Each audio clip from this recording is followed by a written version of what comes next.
They said I was broken, defective, a wolf without a wolf. The only thing more pathetic than an Omega is an Omega who can't even shift. For 10 years, I believed them. I scrubbed the floors where they walked. I lowered my eyes when they passed. I whispered, "Yes, Alpha," and "Forgive me, Alpha," until the words lost all meaning. I accepted every kick, every slap, every cruel laugh as exactly what I deserved. And when the Alpha King, the most powerful wolf in the Northern Territories, chose me as his mate, just to publicly reject me in front of every pack in the region, when he looked me in the eyes and said, "Even an alpha has standards?" I thought I'd finally hit bottom. I was wrong, because the morning after he ordered my execution for crime of existing while worthless, something happened. In the moment between the guard's blade coming down and what should have been my death, I heard her, a voice like moonlight and thunder. "You are not broken, daughter. You are just awakening." And then the darkness inside me opened its eyes.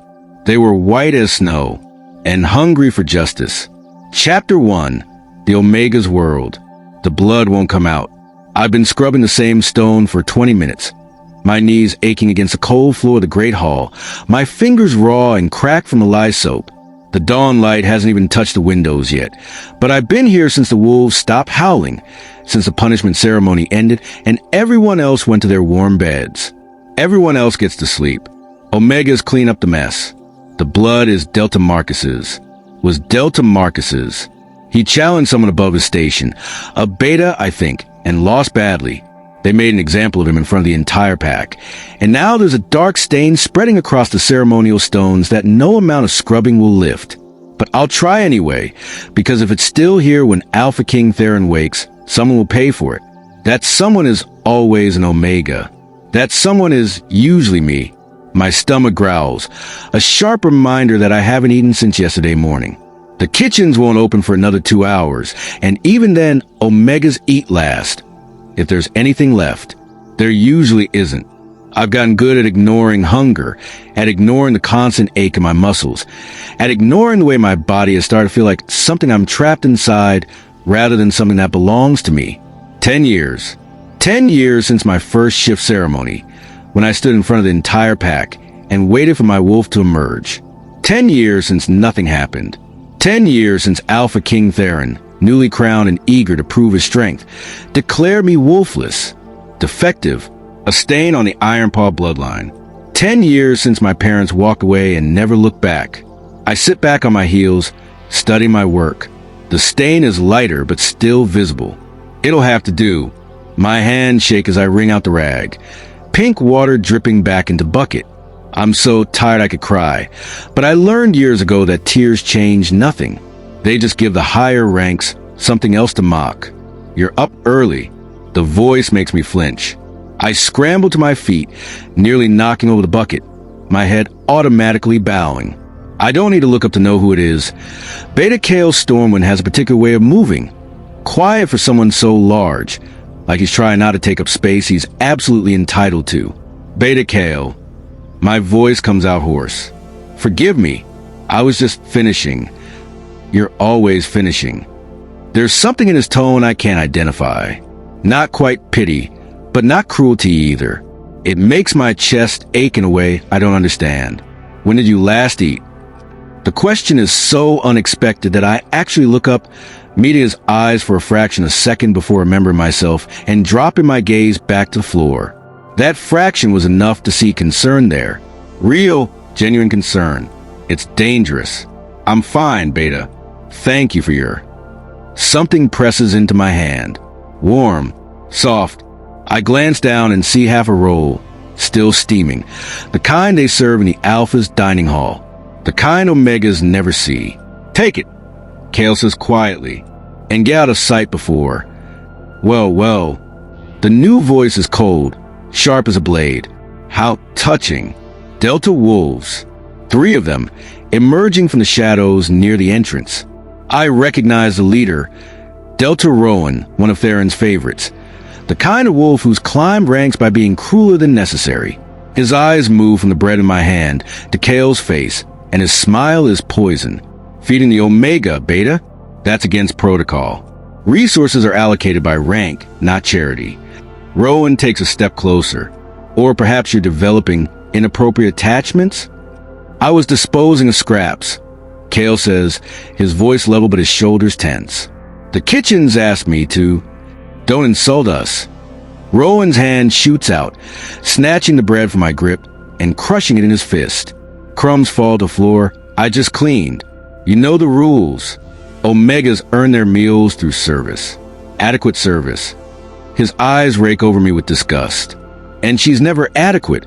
Are you wolfless? I should say something. Agree. Apologize. Reinforce the lie that keeps me breathing. But Kale's kindness, that tiny, dangerous gesture, has cracked something in my chest, and for just a moment, I can't make myself speak. Rowan's fist catches me across the face before I see it coming. Pain explodes through my jaw, and I stumble, catching myself against the wall. The metallic taste of blood fills my mouth. Answer when addressed, Omega. No! I whisper, my cheek already swelling. I'm not adequate. Forgive me. Rowan. Kale's voice has an edge now, the subtle growl of a beta asserting authority. That's enough. Is it? Rowan turns to him, and there's calculation in his expression. Or maybe the beta should be reported for fraternizing with defectives. I'm sure Alpha King Theron would be interested to know his second-in-command has a soft spot for her. Report whatever you'd like. Kale's eyes flash amber, wolf rising to the surface. But lay hands on her again and you'll answer to me. The tension in the hall is suffocating. 3 deltas against 1 beta. Kale is stronger, but they outnumber him, and pack law is complicated. If they push this, people could die. Because of me. Because of a piece of bread. It's fine, I say quickly, desperately. Please. I'm fine. Beta Kale was just passing through. I'm misunderstood. It won't happen again. I'm giving them an out. Giving everyone an out. Rowan studies me for a long moment, then spits on the floor near my feet. Clean that up too, Wolfless. He jerks his head at the other deltas. Come on, let the beta play hero if he wants. We have real work to do. They leave, their laughter echoing off the stone walls. Kale remains, his jaw tight, staring at the spot where Rowan struck me. You didn't have to. He starts. Yes, I did. I'm already kneeling again, wiping up the spit with my rag. But thank you for trying. He lingers for another moment, and I can feel his frustration, his helplessness. Then his footsteps retreat, and I'm alone again with the blood and the stone and the familiar weight of knowing my place. The morning drags on. I finish the great hall, then move to the corridors, then the Alpha's wing. My face throbs, my stomach cramps with hunger, my hands ache. This is normal. This is life. By midday, the pack house is stirring. Higher-ranked wolves pass me without seeing me, their conversations washing over me like wind. I'm furniture. I'm less than furniture. Then the bells ring. 3 sharp tolls that mean a pack-wide announcement. My chest tightens. These are never good. We gather in the courtyard. Omegas at the back, pressed against the walls. Deltas and gammas fill the center. Betas stand near the platform. And on the platform itself, seated on a throne of carved antlers in dark wood, is Alpha King Theron Blackmane. He's beautiful in the way predators are beautiful, all hard edges and controlled power, his black hair catching the light, his golden alpha eyes scanning the crowd with casual authority. When he speaks, his voice carries effortlessly, rich and compelling. My pack, he begins, and there's warmth in his tone, the kind that makes higher ranks lean in. I come before you today with a heavy heart, but a necessary decision. My pulse quickens. Nothing good ever starts with those words. Our strength as a pack depends on the strength of every individual wolf. We are only as powerful as our weakest link. His eyes drift toward the back of the crowd, toward us. For too long, we have carried burdens that weaken us. Wolves who cannot shift. Wolves who cannot contribute to our hunts, our defense, our future. No, no, please. It is with great sorrow that I announce the Purification Initiative. All wolves deemed defective, unable to shift, unable to serve the pack's greater good, will be mercifully released from their suffering. His expression is grave, almost kind. This is not cruelty. This is compassion. We end their pain and strengthen our pack. The crowd murmurs. Some nod. Some look uncomfortable, but say nothing. The Omegas around me have gone deathly still. The ceremony will take place at dawn tomorrow in the ceremonial circle. I will personally oversee it to ensure dignity and... He pauses. Peace. A beta steps forward with a scroll, begins reading names.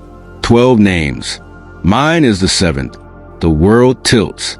I hear my name, Seraphine Ashwood, spoken aloud like it's already a memorial. The ground feels liquid beneath my feet. Around me, other Omegas are crying, begging, but I can't move, can't breathe, can't. Guards are moving through the crowd now, silver chains in their hands. For a wild moment, I consider running. But where would I go? I'm Wolfless. I'm nothing. I'd never make it past the territory line. Strong hands grip my arms. The chains are cold against my wrists, burning slightly. Silver always burns, even for those of us who can't shift. I'm pulled from the crowd, dragged toward the dungeons beneath the pack house. As we pass near the platform, I look up just once. Theron is watching me. There's something in his expression I can't read. Not satisfaction, not regret. Something calculating, like he's studying a puzzle. Our eyes meet for a fraction of a heartbeat. And then I'm shoved forward, stumbling down stone steps into darkness. The dungeon smells like fear and old death. They throw me into a cell, the door clanging shut with terrible finality. I collapse against the wall, chains rattling, and finally let myself shake. Tomorrow at dawn. Execution. Merciful release. I'm going to die. The thought should terrify me more than it does. Maybe I've been dead for 10 years already, just too stupid to notice. Time passes. Hours, maybe. It's hard to tell in the dark. Other Omegas are brought down, thrown into neighboring cells. Some sob, some pray, some sit in numb silence like me. Then voices. Above. In the corridor outside the dungeon. Theron's voice, low and intense, speaking to someone. I press closer to the bars, straining to hear. Absolutely certain there are no others. Theron is saying, as certain as we can be, my lord. An advisor's voice, nervous. We've traced the bloodlines back 6 generations. These 12 are the last possible carriers. Good. If even one white wolf exists, my entire rule is threatened. Theron's voice drops even lower, but I can still make out the words. Better to kill 100 innocents than risk one uprising. My father learned that lesson too late. White wolf. The phrase hits me like a physical blow. Something deep in my chest, that hollow place where my wolf should be, suddenly clenches, stirs, like something sleeping just shifted in its sleep. What is a white wolf? Why does hearing those words make my skin prickle, my heart race? Why does it feel like remembering something I never knew? The voices fade. Footsteps retreat. I'm left in the darkness, chains around my wrists, hours from execution, with 2 words echoing in my mind like a heartbeat. White wolf. White wolf. In the deepest part of me, in that hollow, empty place, something opens one eye. Chapter 2. The night before dawn. The cell is silent, except for the drip of water somewhere in the darkness, and the occasional sob from another prisoner. I sit with my back against the cold stone wall. Silver chains loose around my wrist now. They locked them but didn't bother tightening them. What's the point? I have nowhere to run. No wolf to give me speed or strength. Just a defective body that's failed me for 22 years. Tomorrow, they'll end that failure permanently. I should be terrified. Instead, I feel numb, like I've already left my body, like I'm watching someone else sit in this cell waiting to die. Maybe this is mercy, to feel nothing at the end. But then a memory surfaces, sharp and unwanted. I'm 12 years old, standing in the ceremonial circle, wearing a white dress my mother embroidered with silver thread. The entire pack surrounds me, hundreds of wolves waiting to witness my first shift. It's supposed to be beautiful, transformative, the moment a child becomes whole, when their wolf emerges and they take their place in the pack hierarchy. My father stands close by, and there's something in his eyes, not excitement like the other parents. Something else. Fear? Warning? I'm too young to understand it. Alpha King Theron, only recently crowned after his father's death, watches from his platform with intense interest. He's been watching me a lot lately. I've noticed. It makes me uncomfortable. The full moon rises. The pack begins to chant. I close my eyes and reach for my wolf, the way they taught me, expecting to feel that surge of power, that moment of beautiful pain as bones shift and fur emerges. Nothing. I reach deeper. Still nothing. The chanting falters. Whispers begin. I open my eyes and see my mother's face, horror and shame warring there. My father's expression has gone carefully blank.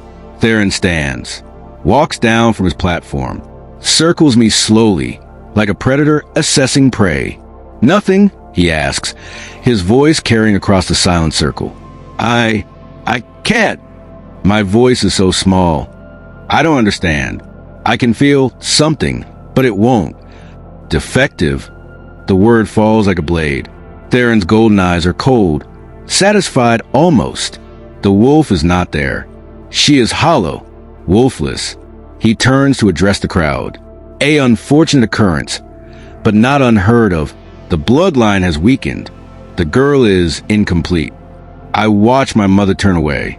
My father's jaw clenches, but he says nothing, doesn't offend me, doesn't reach for me.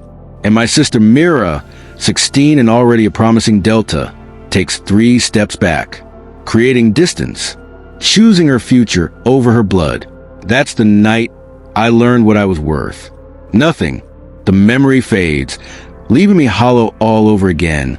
Mira went on to become a successful warrior, respected and strong. My parents, I heard they died 2 years ago. Some kind of accident during a hunt. I wasn't informed officially. Why would they tell an Omega about dead wolves who'd already abandoned her? I never grieved them. How do you grieve people who walked away from you? And then there's the other memory. The one that still wakes me in cold sweats. The mating ceremony. 3 years ago, Theron had announced, to everyone's shock, that he'd chosen a mate. Me, an Omega, a wolfless failure. The pack buzzed with confusion, but no one questioned the Alpha King. I didn't understand either. Didn't want to understand, but refused to hope. Hope was dangerous. I was right to refuse it. The ceremony was elaborate, public. Every pack in the Northern Territories present. I stood in my borrowed finery, feeling like a fraud, like a sick joke. Everyone was in on except me. Theron took my hand, and the mating bond, that mystical connection between true mates, should have snapped into place. It didn't, because we weren't true mates. He'd chosen me deliberately, artificially, for some purpose I didn't understand. Then came the rejection. I, Alpha King Theron Blackmane, reject this bond. His voice rang clear. I reject this wolf. She is not worthy. She is not fit. Even an alpha has standards. The rejection bond severed with physical pain, like hooks tearing through my chest. I collapsed. The crowd laughed. Some cheered. A lesson delivered. This is what happens when you rise above your station, even when you didn't choose to rise. I should have died from the humiliation. Instead, I survived, because that's what Omegas do.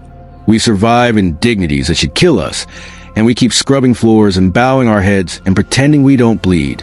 Until tomorrow, when survival is no longer an option. A sound breaks through my spiral of memories. Footsteps careful and quiet, descending the dungeon stairs. I tense, expecting guards, but the figure that appears at my cell bars is larger, moving with predatory grace. Kale, he glances over his shoulder, then produces a key, unlocking my cell with practiced speed. My heart hammers. What are you doing? I whisper. If they catch you, then they catch me. He slips inside, closing the door behind him but leaving it unlocked. Sera, listen to me. I don't have much time. It's the first time he's used my actual name. Not Omega. Not girl. Sera, I've been investigating, he continues, voice low and urgent. The wolves Theron has executed over the past 10 years.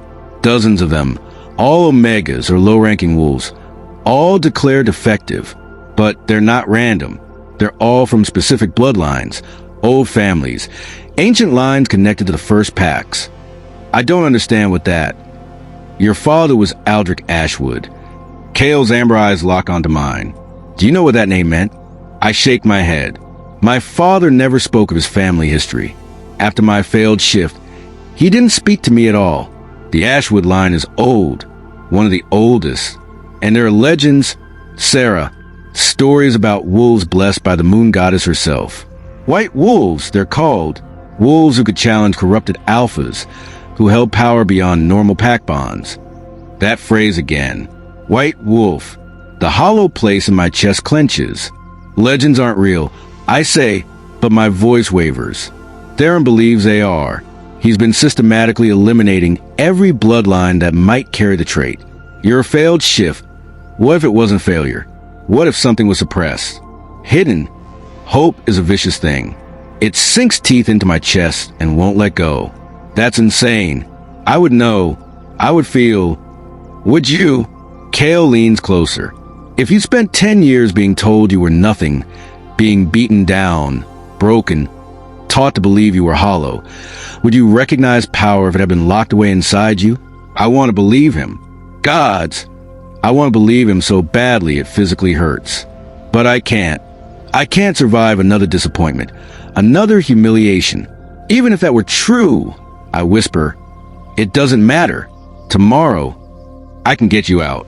Tonight, I have horses ready. Supplies. We can reach the border before dawn. Run. Escape. Live. The offer hangs between us, tempting and terrible. For a moment, I imagine it. Fleeing into the night, leaving Ironpaw behind, starting over somewhere far away where no one knows the Wolfless Omega. But then what? I'd still be hollow, still be broken. Running doesn't change what I am. And the other Omegas scheduled to die tomorrow, they can't run. They'll die because Theron fears something they might be. Something I might be. Something I'm definitely not. No, I hear myself say. Kale blinks. What? I won't run. The words feel strange in my mouth, like I'm speaking a language I just learned. If I run, I prove him right. I prove I'm a coward, worthless, exactly what he's always said. And I can't do that. Sera, you'll die. I'm going to die anyway. The anger that surfaces surprises us both. Anger, not acceptance, not resignation. Fury, hot and bright, rising from somewhere deep. I've been dying for 10 years. At least tomorrow, it ends. At least I don't have to keep pretending I'm okay with this. With being nothing. With being invisible. Kale stares at me. Something like recognition in his eyes. You're not nothing. Everyone says I am. Everyone is wrong. The simplicity of it cracks something in my chest. I close my eyes, and to my horror, tears finally come. Not the tears I've held back for 10 years. These are different. Angry tears. Frustrated tears. If I die tomorrow, I say, quietly, will you remember my name? Not the Wolfless Omega. Not the defective girl. Seraphine. Sera, will you remember I existed? You're not going to die. But his voice lacks conviction. Promise me. He hesitates, then nods. I promise. Seraphine Ashwood. I'll remember. He leaves the cell unlocked. Stupid, kind gesture. As if I'd run now after refusing his offer. He disappears back up the stairs. And I'm alone again. The moon has risen while we talked. Its light streams through the small window high in my cell wall. Silver and cold and impossibly distant. I've never believed in the moon goddess. Not really. She's a story wolves tell, a comfort for children. But Kale's words echo in my mind. White wolves, blessed by the moon goddess. Power. Purpose. What if? I close my eyes and, feeling ridiculous, I pray, not for rescue. I don't deserve rescue. Not for escape. I refuse that. Just for understanding. If I'm going to die tomorrow, I whisper to Moon, to the goddess who probably isn't listening, at least tell me why I was born. Tell me what I was supposed to be. Tell me why I feel hollow instead of whole. Please. I just want to understand. Silence. Of course. Gods don't speak to failures. I'm about to give up when I feel it. A presence, vast and ancient and impossibly gentle, like moonlight given consciousness. And then a voice, not in my ears, but in my bones, in my blood, in that hollow place I've carried my entire life. You carry a burden you did not choose, child. My eyes fly open. The cell is empty. I'm alone, but the voice continues, resonating through me. Tomorrow you will either break or become. Become what? I breathe, but the presence is fading, the voice receding like tide. I'm left trembling, chains rattling, my heart hammering so hard I think it might crack my ribs. Did I imagine that? Am I losing my mind in my final hours? No, it was real. I know it was real the same way I know my own heartbeat. Something stirs in my chest. That hollow place. It's not hollow anymore. Or maybe it always wasn't, and I'm just now noticing. Something is there, coiled and sleeping and vast. It feels like wings unfurling, or teeth, or claws. I can't tell which. I stand, moving to the window, chains dragging.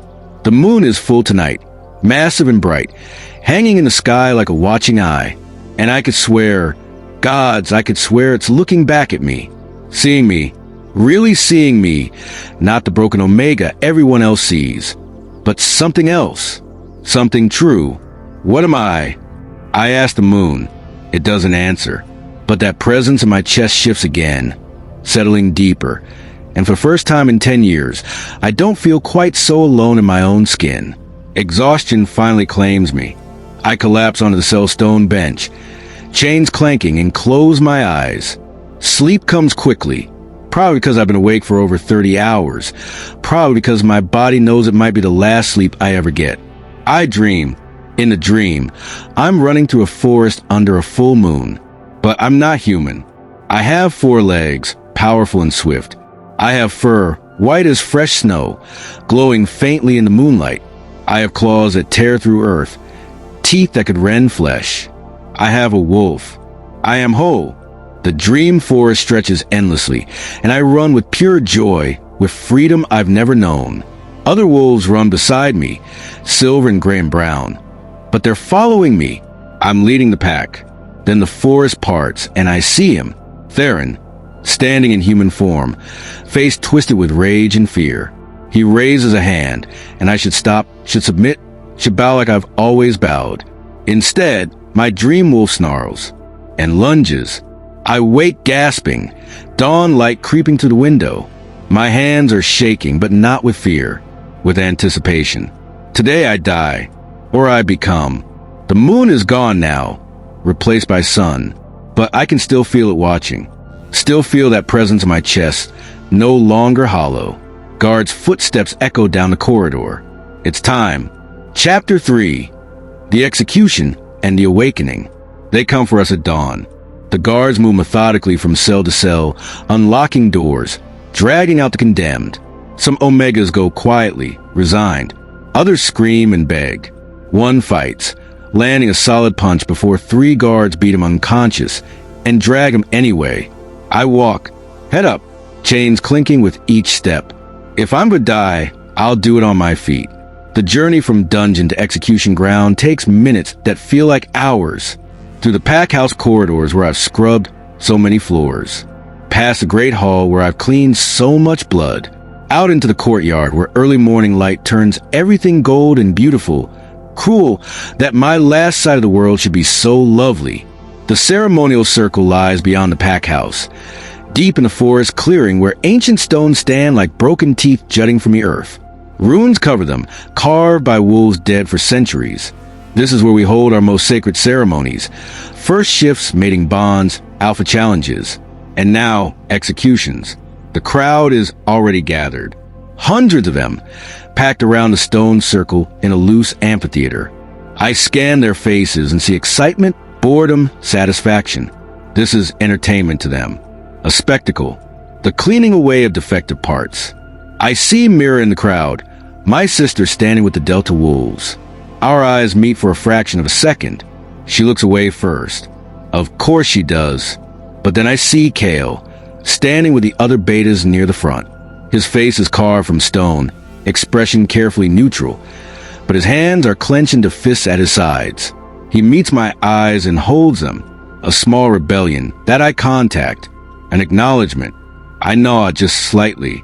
Thank you for remembering my name. The 12 of us are lined up along the eastern edge of the circle. The sun rises behind us, casting our shadows long and dark across the ancient stones. An executioner stands ready, a massive delta wolf named Garrick, stripped to the waist, holding a silver blade that catches a light like a promise. Silver.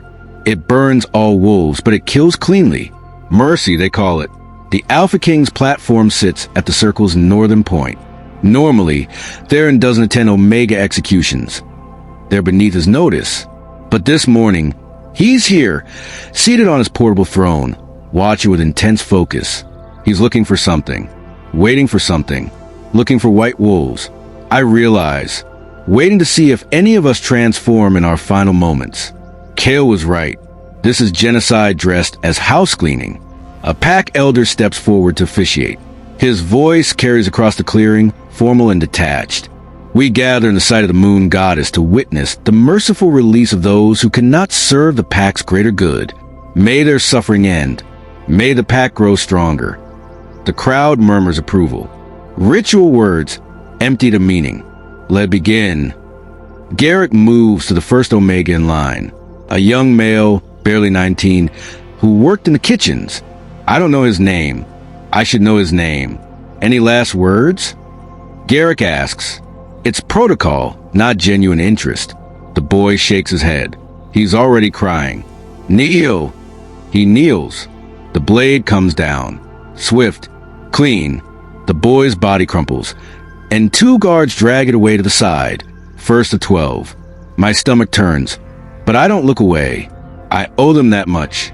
To witness. To remember they existed. The second Omega. Third. Fourth. Some beg. Some pray. One spits at Garrick's feet. Earns a punch before the blade. By the 7th execution, the crowd has grown bored. They're talking amongst themselves, laughing at private jokes. We're not even people to them anymore. We're procedure. 11 down. Then it's my turn.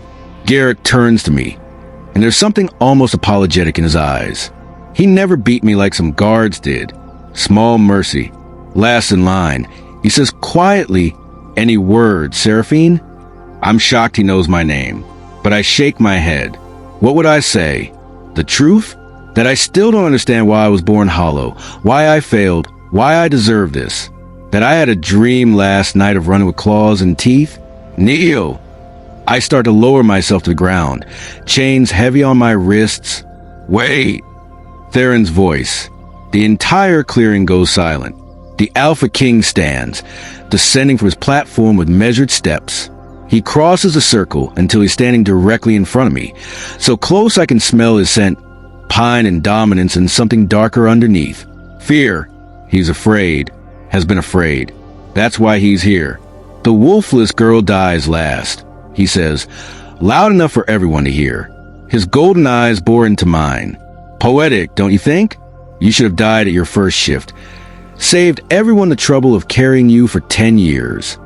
His hand reaches out, grips my chin, forces my face up. Look at me when I'm speaking. I meet his eyes. For 10 years, I've dropped my gaze. For 10 years, I've made myself small. Not today. Something flickers in his expression. Surprise? Anger?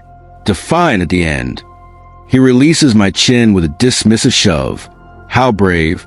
It changes nothing. He steps back, gestures to Garrick. Proceed. I kneel. The stone is cold against my knees. The crowd watches, their attention back now that the Alpha King has made this personal. Garrick raises a blade. Silver catches sunlight, momentarily blinding. I'm sorry, he whispers, too quiet for anyone else to hear. The blade begins its descent. Time slows. I can see every detail. The blade's edge, the morning dew on grass. Theron's face, satisfaction and caution warring there. Kale's expression anguished. The crowd, hungry for conclusion.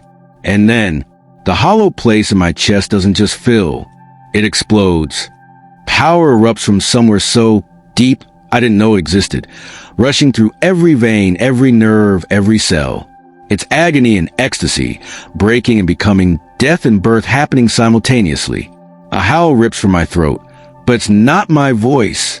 It's ancient, primal, carrying a resonance that makes the very air vibrate. Light, blinding white light pours from my skin, from my eyes, from my mouth.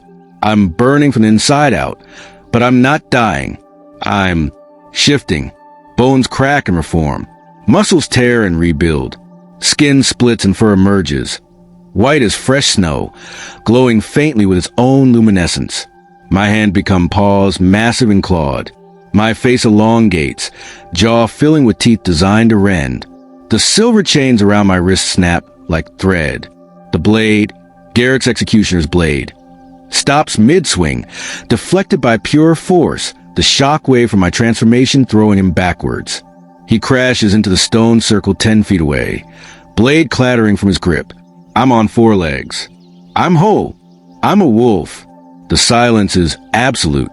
Hundreds of wolves frozen in shock, staring at the massive white creature that stands with a wolfless Omega knelt moments before. My vision is sharper, colors more vivid. I can smell everything. Fear, sweat, shock. The copper tang of the 11 bodies already dead. I can hear heartbeats, breath, whispered prayers. And I can feel them. Every wolf present, connected by invisible threads to my consciousness. Their emotions wash over me. Terror, awe, confusion, rage. I look down at myself. White fur, opalescent in the sunlight, catching rainbow sheens when I move. Paws the size of dinner plates. Body easily twice the size of a normal wolf. Power thrums through me like a second heartbeat. This is what was hidden. This is what I was. A white wolf. The crowd erupts, screams, shouts. Wolves backing away, some shifting to their own forms defensively, chaos spreading like wildfire. But I'm not looking at the crowd. I'm looking at Theron. The Alpha King stands frozen on his platform, face cycling through shock to recognition, to fear, to rage and span of heartbeats. His hands grip his throne's armrest so hard the wood cracks. No, he breathes.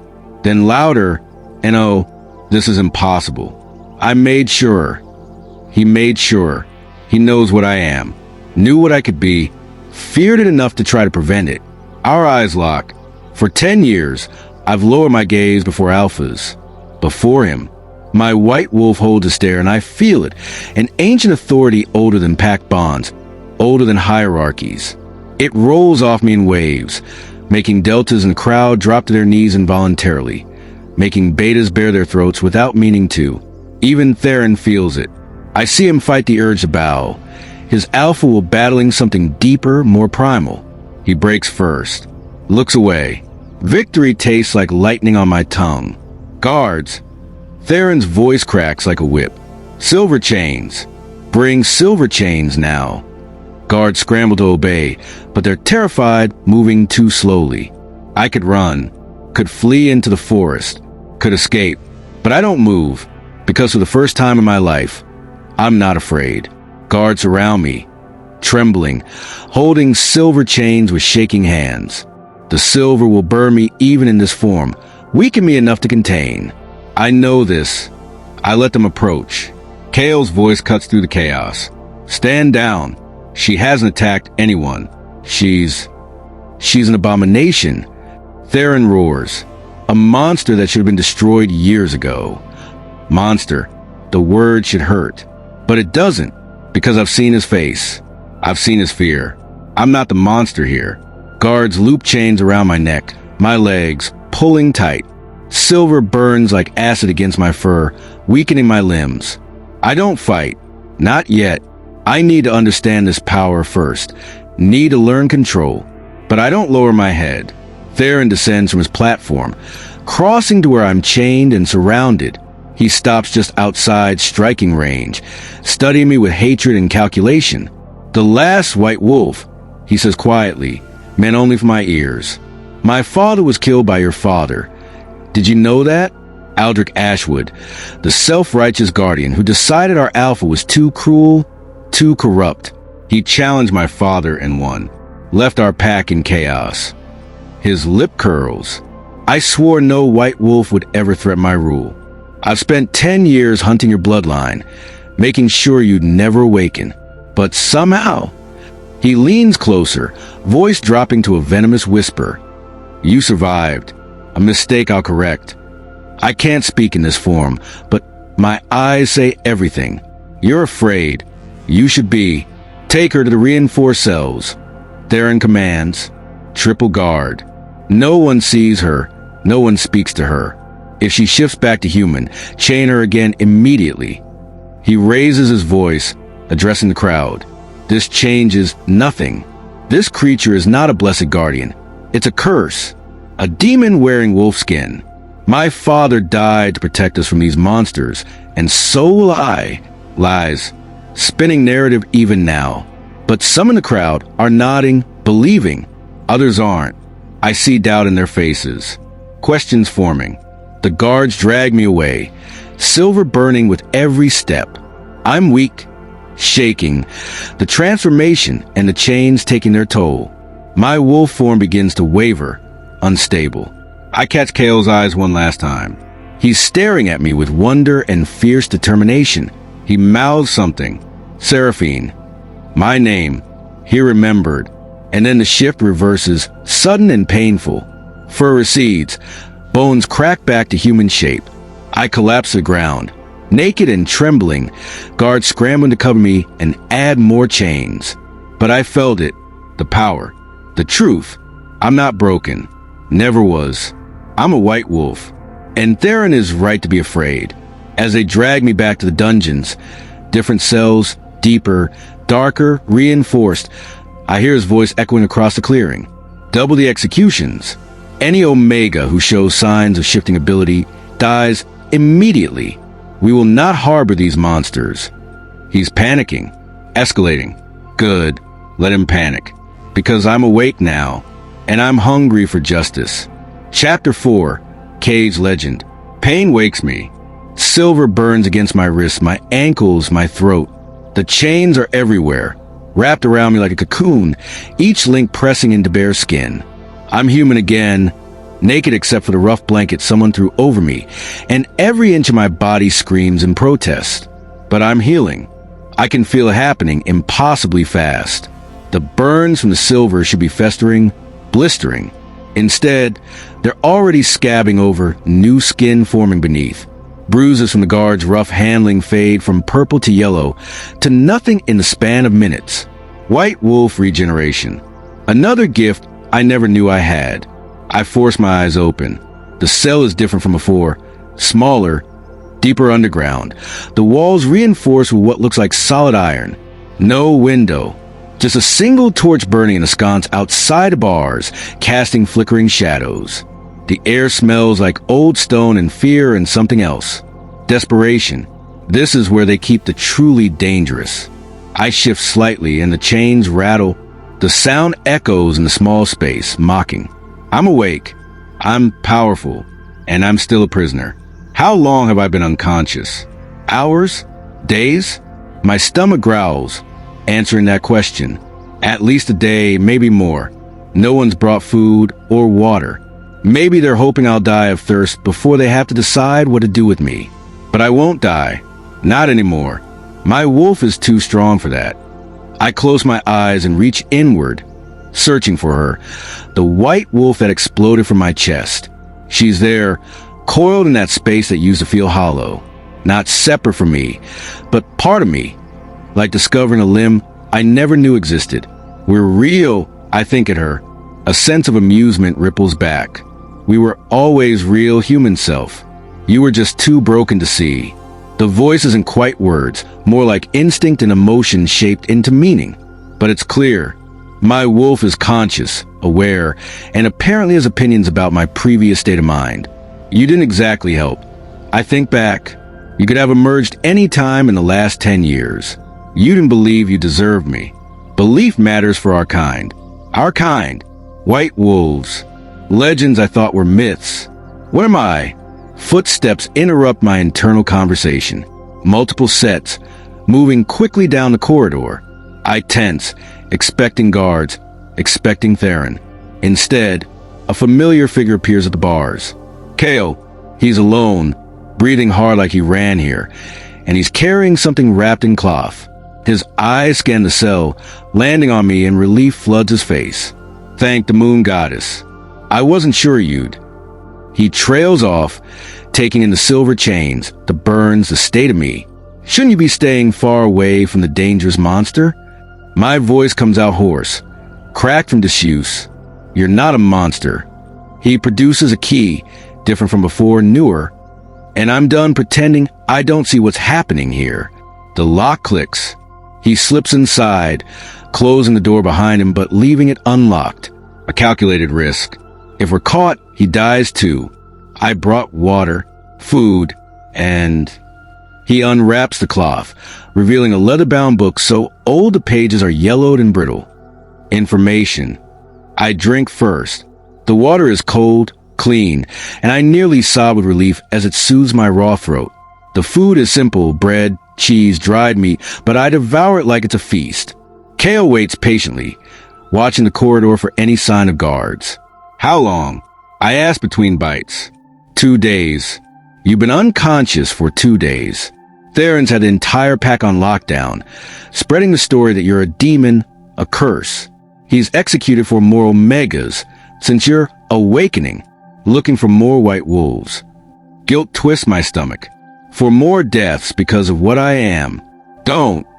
Kale's voice is sharp. Don't take that on yourself. Those deaths are on Theron, not you. He's been doing this for years. He opens the ancient book carefully, handling the pages like they might crumble. I stole this from his private library. Took me 3 attempts to get past his wards. But I needed you to know the truth. The pages are filled with elegant script, faded with age. Illustrations of white wolves, larger than normal, surrounded by silver light. Beneath them, smaller wolves kneel. White wolves, Kale reads, are blessed by the moon goddess herself. Born once in a generation, maybe less. They're not just wolves, they're guardians. Judges. When an alpha becomes corrupt, when pack law is twisted to serve cruelty instead of community, the moon goddess sends a white wolf to restore balance. My fingers trace the illustration. That's why Theron fears them. Your father was the last one, Aldrich Ashwood.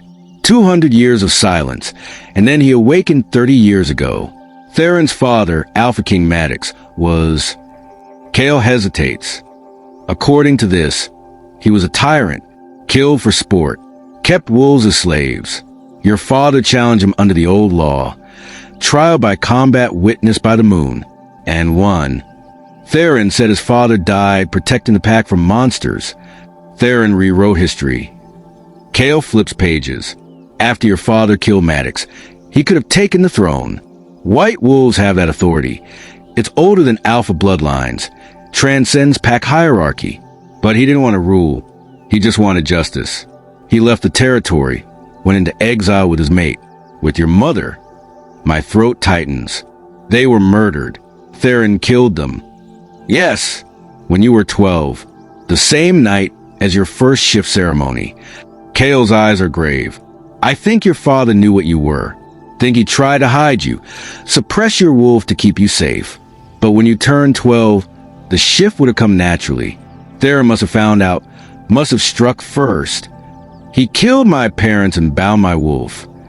The pieces fit together with horrible clarity. Made it look like an accident, then declare me defective, so no one would ever suspect. He thought if he could keep you powerless, broken, believing you were nothing, your wolf would never emerge. And it almost worked. Almost, but not quite. There's more, Kale says softly. White wolves have abilities beyond shifting. Enhanced healing. You're already experiencing that. Enhanced strength and speed. And he taps a passage. Empathic connection to other wolves. You can feel their emotions, sense their intent. And they can feel yours, your presence, your authority. It's how white wolves judge.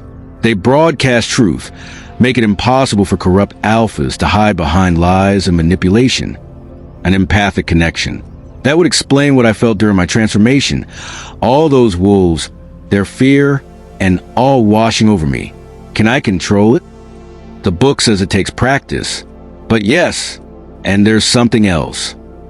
Kale leans closer, voice dropping to a whisper. White wolves can call to other wolves. Not command exactly, but invite, pull. The book describes it as summoning the pack's true heart. If enough wolves answer a white wolf's call, even an alpha's bond can't hold them. A weapon, a way to turn Theron's own pack against him. If I live long enough to master it. He's planning something, isn't he? I already know the answer. Public execution. 3 days from now, during the new moon, that's when wolf powers are at their weakest. He thinks if he kills you then, you won't be able to shift, won't be able to fight back. And he'll do it in front of every pack in the northern territories. Make an example. Prove that white wolves are monsters, not guardians. 3 days. Not much time. Can you get me out before then?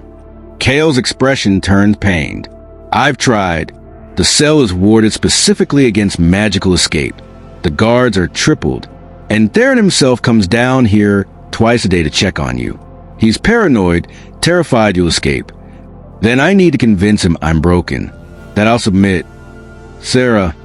Heavy footsteps echoed down the corridor. Multiple guards, and another set, slower, heavier with authority. Hide the book, I hiss. Go. Kale moves fast, wrapping the book back in cloth and tucking it under his coat. He slips out of the cell, locking it behind him, and disappears into a shadowed alcove just as the guards round the corner.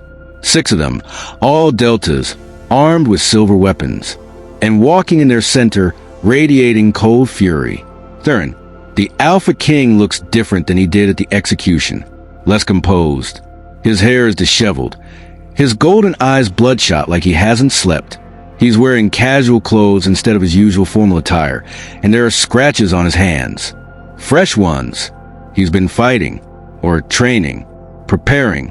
Leave us, he commands the guards. They hesitate. My lord, she's dangerous. I said leave. They obey, retreating up a corridor but staying within earshot. Theron approaches the bars, studying me like I'm a puzzle he's trying to solve. You're healing fast. Not a question, an observation. I don't respond. Just hold his gaze, letting my wolf rise to the surface enough that my eyes probably shift gray to something more lupin. His jaw clenches. Do you know what you've cost me? For Omega's executed to root out more of your kind. My pack in chaos. Half my beta is questioning my authority. All because you couldn't have the decency to stay buried. You murdered my parents. My voice is steady. Bound my wolf. Spent 10 years breaking me. And you're angry that I survived. I'm angry that you exist. The words explode from him. Do you understand what your father did? The chaos he caused? Packs across the territory nearly went to civil war after he killed my father. It took me years to restore order, to rebuild a hierarchy, to make wolves understand that strength is what keeps us safe, not some mystical guardian nonsense. So, you became exactly what your father was, a tyrant. His hand shoots through the bars, grabbing my throat before I can react. The silver chains restrict my movement, and his grip is crushing. Not enough to kill, but enough to hurt. Careful, he hisses. You may be a white wolf, but you're still in my territory, in my cage, wrapped in silver that weakens you. Push me, and I'll execute you right here, new moon or not. He releases me, and I gasp, my wolf snarling in my chest. But Theron's expression shifts. The rage recedes, replaced by something calculating. However, he says slowly, it doesn't have to be this way. Here it comes. The offer. You're powerful, Seraphine. More powerful than any wolf I've ever seen. And that power, it could serve a purpose. My purpose. He leans against the bars, casual now, like we're negotiating a business deal. Swear loyalty to me. A magical oath, witnessed by the moon. Bind your wolf to my authority, and I'll spare you. More than that, I'll make you my weapon, my enforcer. You could have status, respect, power under my protection. As your slave. As my ally. His smile is sharp. Think about it. No more scrubbing floors. No more chains. You'd be feared, revered, everything you've never had. All you have to do is kneel, accept my authority, acknowledge that I'm the rightful ruler, and your power serves my pack. For a moment, just a moment, I imagine it. Safety, security, never being powerless again. But it would be a lie, a cage made of false comfort. My wolf growls deep in my chest. Rather die. No, I say clearly. Theron's smile freezes. Excuse me. I said no. I pull myself to sitting, chains clanking. I'd rather die free than live as your creature. You took 10 years from me. You murdered my parents. You've killed dozens of innocent wolves out of fear and paranoia. And you want me to swear loyalty. I laugh, and it's bitter. You're terrified of what I represent. Not power, truth. And no oath will change that. His face goes rigid with rage. Then you'll die. 3 days. During the new moon. And I'll make sure it's slow. Make sure every wolf in the Northern Territories sees what happens to legends who forget their place. At least I'll die knowing what I am. I meet his eyes, and my wolf surges forward, broadcasting authority that makes even him take an involuntary step back. Can you say the same? For just a second, I see it. Doubt, fear, the knowledge that he's built his entire rule on lies and cruelty. Then his mask snaps back into place. Enjoy your last 3 days, White Wolf. He turns and storms out, guards scrambling to follow. I'm alone again, but I'm not afraid. I close my eyes and do what Kale suggested. Reach outward with that new sense, that empathic connection. At first, there's nothing, just the silver chains dampening my power, keeping me contained. But then, whispers. Hundreds of them. Threads of consciousness spreading across the territory like a vast web. I feel them. Every wolf in Ironpaw. Most are afraid, confused, believing Theron's lies about demons and curses. But some are angry, questioning, doubting. I push deeper, searching, and there, a presence. Powerful, familiar somehow, like an echo of my own wolf. It's distant, muted, but it recognizes me, knows what I am, and it's waiting. I don't know who it is. Can't see faces through this connection, but they're there. I'm not alone. Carefully, tentatively, I send out a pulse. Not words, just feeling. A call. I see you. Do you see me? The response is immediate. A pulse back, stronger, infused with fierce determination. We see you. We're coming. My eyes fly open. My heart races. Somewhere in the Ironpaw territory, wolves are lifting their heads, feeling my call, choosing to answer. Theron thinks he can kill me in 3 days. He's wrong, because I'm not fighting alone anymore. Chapter 5. The Rebellion Stirs. The first response comes on the second night. I'm meditating or trying to when I feel it.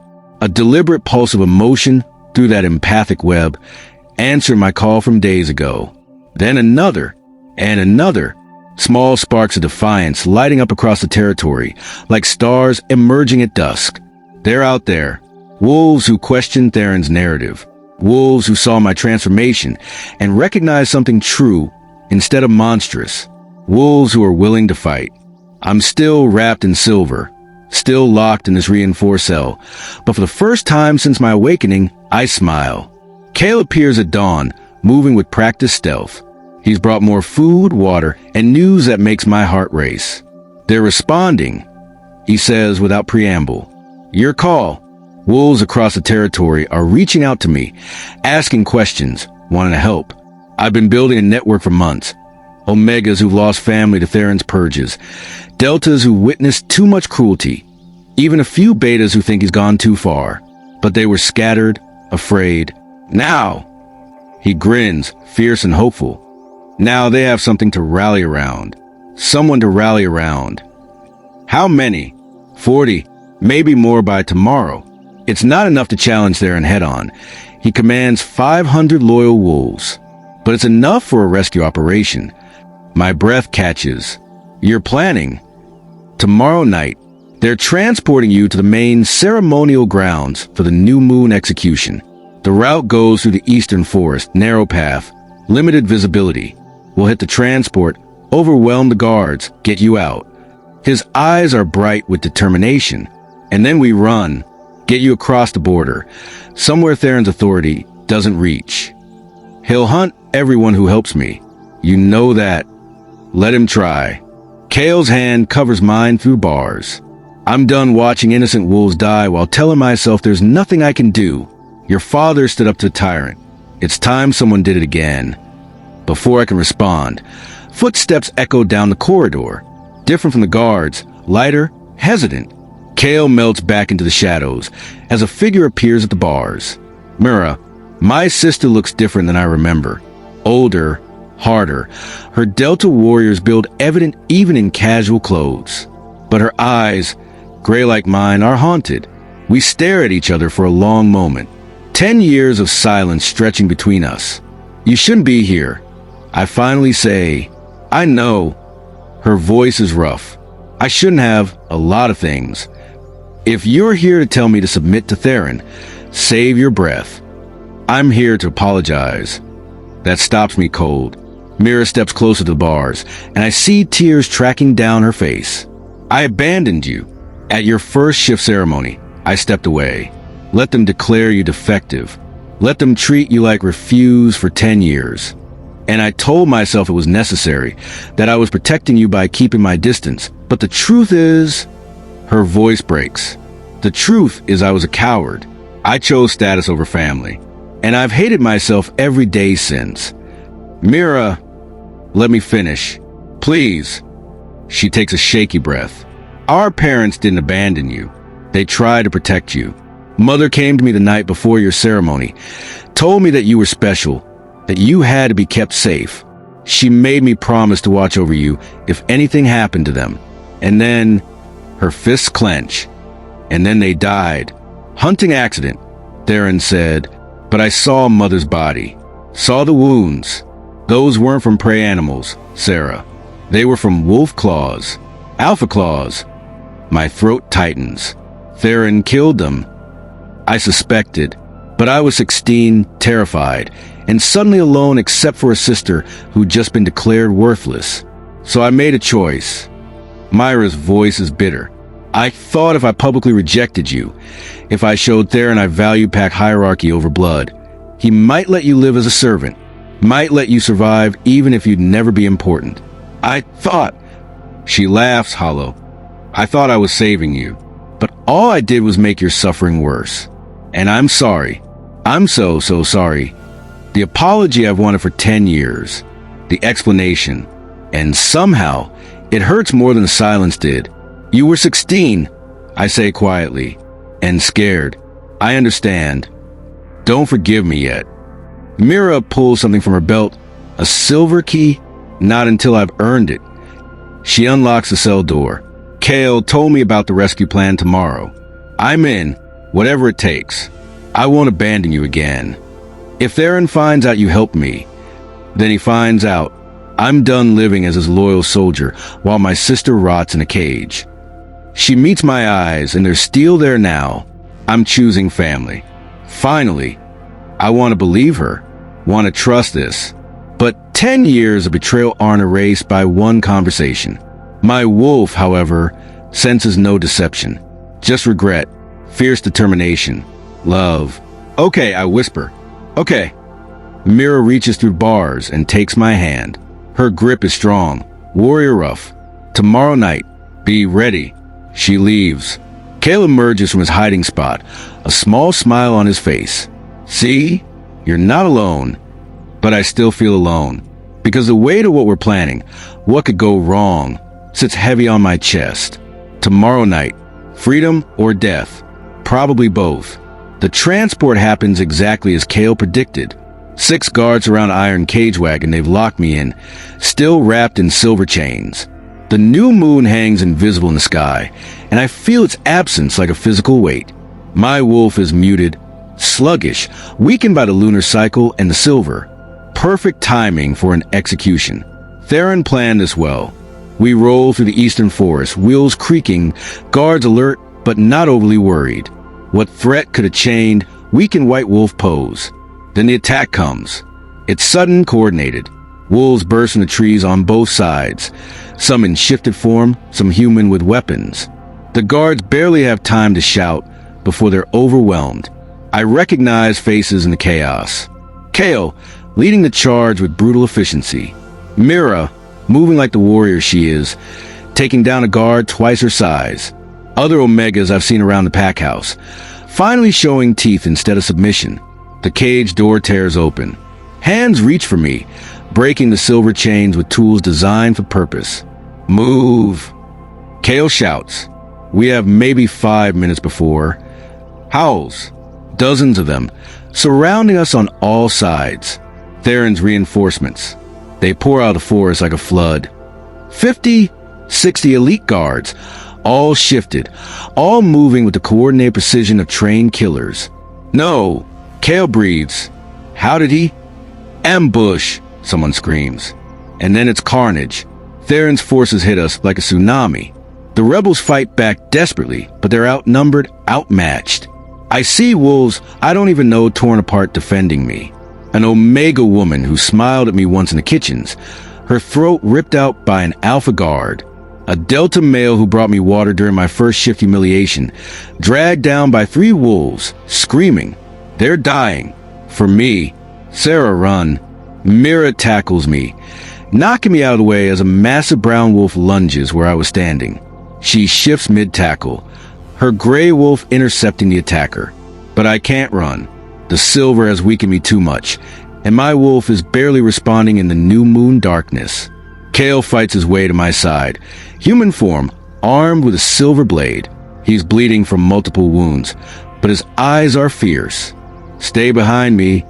An Alpha guard charges. Kale meets him, and they clash in a brutal exchange. Kale is good, but the Alpha is better, larger, stronger. The Alpha's claws tear across Kale's chest. Deep, too deep. Kale goes down. Something in my chest snaps. No! The scream rips from my throat. But it's not just a scream. It's my wolf, surging through the weakness, through the silver, through the new moon's dampening effect. Power explodes outward, not a shift, but something else. A howl, ancient, resonant, carrying force that's more than sound. It's a made audible, rage-given voice, justice demanding to be heard. The howl hits the attacking wolves like a physical blow. The 3 closest, all Alpha guards, literally fly backwards, crashing into trees with bone-breaking force. One doesn't get up. The other 2 writhe on the ground, bleeding from their ears, their eyes. I killed them. With sound. With fury. The battlefield freezes. Even Theron's forces stare, shocked into momentary stillness. My wolf is out now, fully manifested despite the new moon, despite the silver. White for glowing faintly even in darkness. I'm massive, enraged, and for the first time since awakening, I'm not afraid of this power. I'm weaponizing it. Retreat. Myra's voice, desperate. Everyone fall back. Now. The rebels scatter, grabbing wounded, fleeing into the forest. I move to Kale's side, and my wolf does something instinctive, grabs him by the scruff of his shirt, dragging him with me as I run. Behind us, I hear Theron's voice. Not shouting. Calm. Satisfied. Let them go. What? My lord. A guard sound confused. I said let them go. I want to see where they run. Want to see who else harbors traitors. A pause. Then louder, carrying across the forest. You wanted to be legend, Omega? I'll make you infamous. Every hour you remain free, I execute one Omega. Their deaths are on your conscience now. Run, White Wolf. Run and carry that weight. No, he can't. But he can. And he will. The rebels push deeper into the forest, into forbidden territory, where Theron's patrols rarely venture. We number maybe 20 now. Half of what we started with. Blood trails mark our passage. We find a cave, shallow, defensible. Collapse inside, tending wounds with shaking hands. Kale is unconscious, his breathing shallow. The gashes across his chest still bleeding despite hasty bandaging. Mira presses cloth against the wounds, her face pale. He needs a healer, she says. Real medical attention. He's losing too much blood. We don't have a healer. An Omega woman, I think her name is Nessa, speaks quietly. We have herbs, bandages, hope. That's it. I shift back to human form, naked and trembling, and move to Kale's side. His skin is cold, clammy. His pulse flutters weak against my fingertips. He's dying. Because of me. Everyone's dying because of me. I whisper,